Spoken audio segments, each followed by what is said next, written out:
Maswerteng tanghali po mga ka-STL. Narito na po ang resulta ng STL Batangas. Para sa araw na to, first draw January 5, 2026. Araw ng Lunes. Naway ang mga natayahan niyo pong mga numero kanina ay manalo nawa ngayong tanghaling ito, 12 PM. Kaya't kunin niyo na po ang inyong mga ticket. Narito na po ang resulta.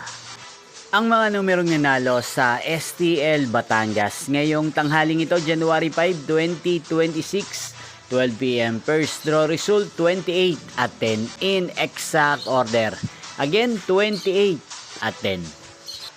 At ngayong tanghaling ito sa STL Batangas, atin pong i-shoutout si Ate Jenny ng Batangas na nanonood din po sa channel na to. Shoutout po sa inyo, Ate Jenny. Sana po ay nasa maayos kayong kalagayan. At sa lahat po ng mga taga Batangas, shoutout po sa inyo pong napanood ang resulta ng STL Batangas. Magkita-kita pong muli tayo mamayang 4:30 PM. Thank you for watching.